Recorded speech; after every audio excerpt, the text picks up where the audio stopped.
नमस्कार दोस्तों, स्वागत है आप सभी का एक नई वीडियो में। इस वीडियो में दोस्तों हम डिस्कस करने वाले हैं जो आरआरबी सेक्शन कंट्रोलर की रिक्रूटमेंट आई है। इस रिक्रूटमेंट से रिलेटेड जो भी इसके 119 वैकेंसीज़ हैं, ठीक है, ये और जॉब जो है ये पे लेवल 6 की जॉब है, जिसमें आपका बेसिक पे 35,400 रहता है, ठीक है, और लगभग इसकी डबल आप मान लो आपकी मंथली सैलरी रहती है।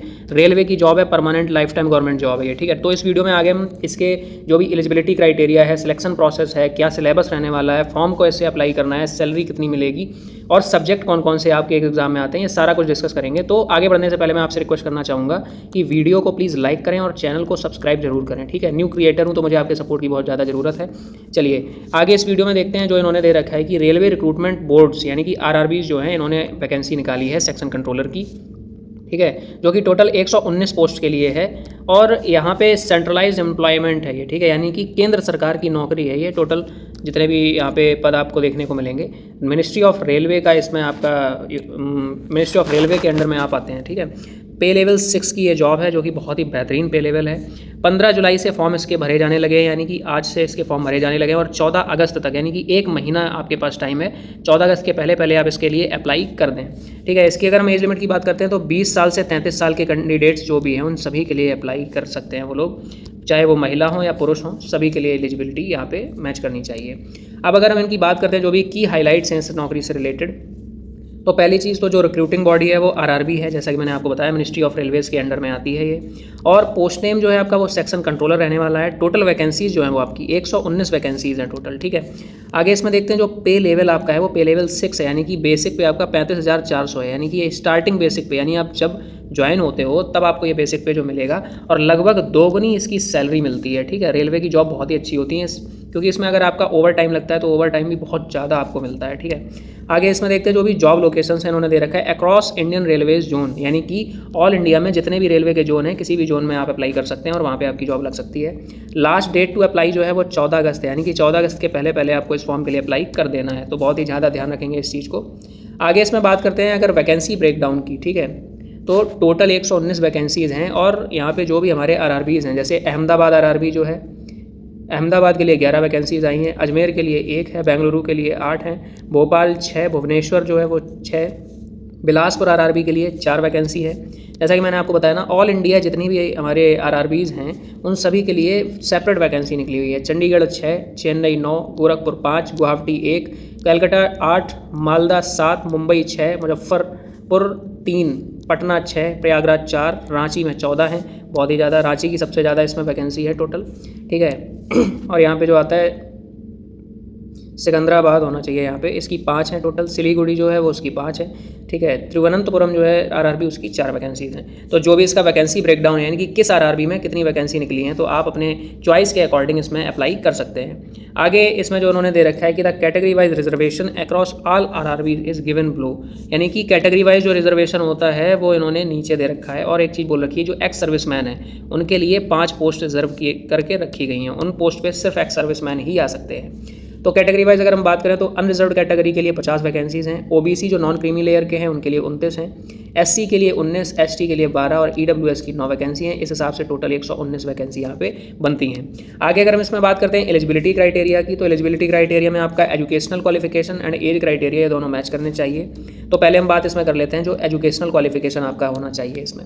तो एजुकेशनल क्वालिफिकेशन में उन्होंने साफ दे रखा है कि ग्रेजुएट डिग्री होनी चाहिए आपकी फ्रॉम अ रिकॉग्नाइज्ड यूनिवर्सिटी, ठीक है।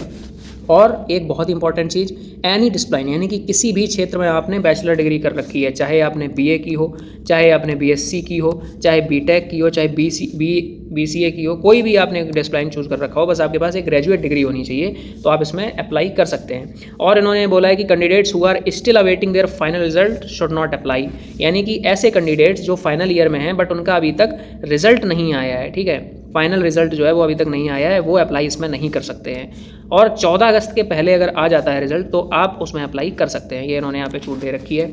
आगे इसमें देखते हैं जो एज लिमिट की अगर हम बात करते हैं तो 20 से 30 साल के बीच के जितने भी कैंडिडेट्स हैं वो सारे के सारे इसमें अप्लाई कर सकते हैं। 1 जुलाई 2026 के हिसाब से आपकी एज जो है वो कैलकुलेट की जाएगी। चलिए इसमें जो रिलैक्सेशन रहता है, ठीक है, कैटेगरी वाइज रेलवे रूल के अकॉर्डिंग, उसमें देख देते हैं। जो ओबीसी नॉन क्रीमी लेयर हैं उनके लिए 3 साल का रिलैक्सेशन है, एससी एसटी के लिए 5 साल PWD कैंडिडेट्स जो है उनके लिए 10 साल, और जो एक्स सर्विसमैन है उनके लिए एज़ पर रूल्स, ये अलग से रूल्स बने होते हैं उनके लिए, उस हिसाब से रिजर्वेशन रहता है। डिटेल्ड नोटिफिकेशन जो है इसका वो मैंने अपने डिस्क्रिप्शन में ऐड कर दिया है, इस वीडियो के डिस्क्रिप्शन में।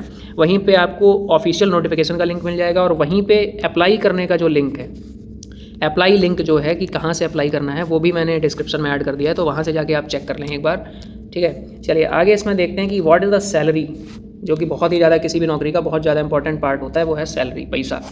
तो लेवल 6 की आपकी सैलरी रहती है 7th CPC के हिसाब से, ठीक है। और जो इन्होंने लिख रखा है इनिशियल बेसिक पे ऑफ 35,400 पर मंथ, ये बेसिक पे आपको मिलता है जब आप ज्वाइन करते हैं। इनिशियल मतलब स्टार्टिंग का बेसिक पे है ये आपका, और ये बेसिक पे 35,400 से 1,12,400 तक बढ़ सकता है, यानी कि ये स्टार्टिंग का है, ये एंड का है, ठीक है। और लगभग 2 गुना आप इसमें मान लो वो आपकी मंथली इन हैंड सैलरी रहती है, ठीक है।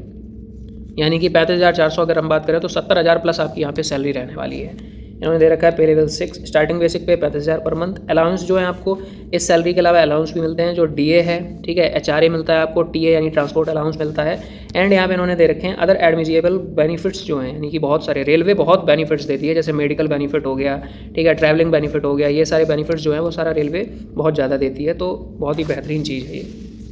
अच्छा, यहाँ पे जो मैं बात करता हूँ कि बहुत ही ज़्यादा एक इंपॉर्टेंट पॉइंट उन्होंने ये दे रखा है कि during the prescribed training period only a stipend is paid, ठीक है। जो आपका स्टाइपेंड रहेगा, यानी कि जो बेसिक पे रहता है मेनली स्टाइपेंड, वो ट्रेनिंग जब तक आपकी चलेगी तब तक आपको ये स्टाइपेंड मिलेगा। ट्रेनिंग लगभग 6 महीने से 1 साल के तक की हो सकती है, उसके बाद आपकी एकदम से सैलरी बढ़ती है और बहुत ज़्यादा सैलरी रहती है आपकी। चलिए इसमें देखते हैं आगे कि what is the selection process for RRB section controller.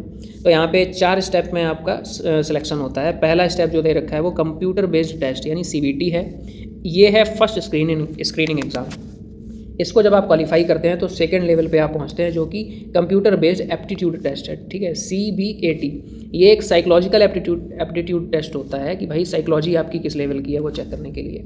अगर आप इसे भी पास कर लेते हैं फिर आपका डॉक्यूमेंट वेरिफिकेशन होता है, जो भी आपके ओरिजिनल सर्टिफिकेट्स हैं वो सारे कुछ चेक होते हैं। अगर आप इसे भी क्लियर कर लेते हैं तो आपका मेडिकल एग्जामिनेशन होता है, जो कि मेडिकल का स्टैंडर्ड A2 स्टैंडर्ड है, इसके हिसाब से आपका मेडिकल एग्जाम होगा।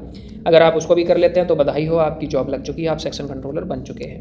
चलिए आगे इसमें अगर हम बात करते हैं जो एग्ज़ाम पैटर्न है, ठीक है, पहले देखते हैं CBT का जो एग्ज़ाम पैटर्न वो क्या रहने वाला है।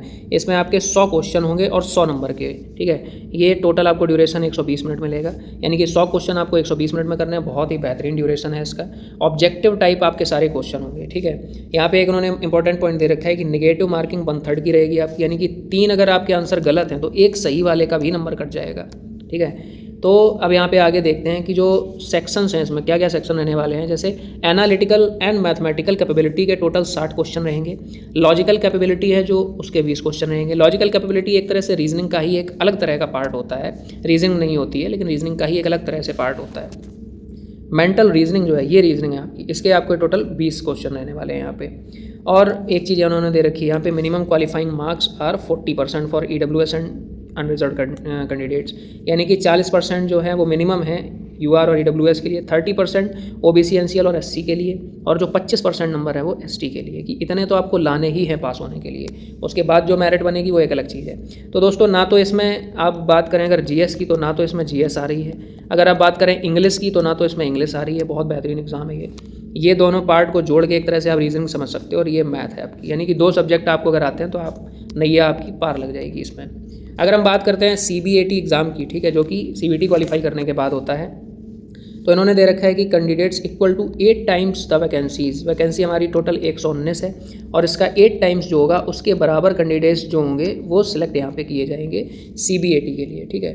जो भी रिजर्वेशन और टॉप पोजीशन से कैंडिडेट्स यहाँ पे ले लिए जाएंगे। अब यहाँ पे जो CBAT होता है ही this exam has no negative marking, यानी कि आपको सारे क्वेश्चन करने हैं, ठीक है। जो जैसा कि मैंने आपको बताया साइकोलॉजिकल टाइप का ये टेस्ट रहता है। अब यहाँ पे उन्होंने लिखा है minimum T score of 42 in each test battery, ठीक है। यहाँ पे आपको 42 नंबर आपको हर एक टेस्ट में अचीव करने पड़ेंगे, और यहाँ पे लिखा है कि no relaxation for any category, यानी कि ये सारी कैटेगरीज के लिए बराबर रहेगा, इसमें कोई रिजर्वेशन नहीं रहेगा। और एक चीज़ दे रखी है, the final merit list is prepared with 70% weightage रहेगी आपकी CBT की, जो आपका पहला स्क्रीनिंग टेस्ट है। मैंने आपको ऊपर बताया भी है CBT के बारे में। तो जो आपकी फाइनल मेरिट लिस्ट रहने वाली है वो 70% वेटेज CBT का होगा और 30% जो CBAT का होगा। इस हिसाब से आपकी फाइनल मेरिट लिस्ट प्रिपेयर की जाएगी। तो बहुत ही ज़्यादा अच्छा परफॉर्म करना है आपको CBT में, CBAT में भी अच्छा परफॉर्म करना है, लेकिन इतना उसमें चल जाएगा, लेकिन CBT में ये नहीं चलेगा। अब यहाँ बात करते हैं how to apply for this exam. तो पहला स्टेप इन्होंने दे रखा है visit the official RRB application portal. Link जो है आपका वो इन्होंने दे रखा है, जैसा कि मैंने आपको बताया कि मैं डिस्क्रिप्शन में लिंक ऐड कर दूंगा ऑफिशियल नोटिफिकेशन और अप्लाई ऑनलाइन का, तो वहाँ से जाके आप चेक कर लें।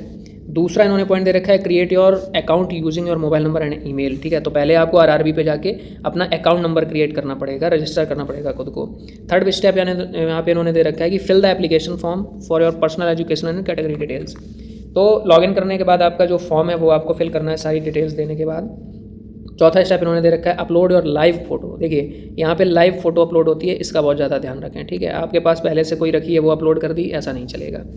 Live photo signature as per given size format, जो भी आपके सिग्नेचर हैं वो भी फॉर्मेट में जो साइज़ दिया हुआ है कि इस इतने KB के इतने साइज़ के होने चाहिए वो आपको डालना है।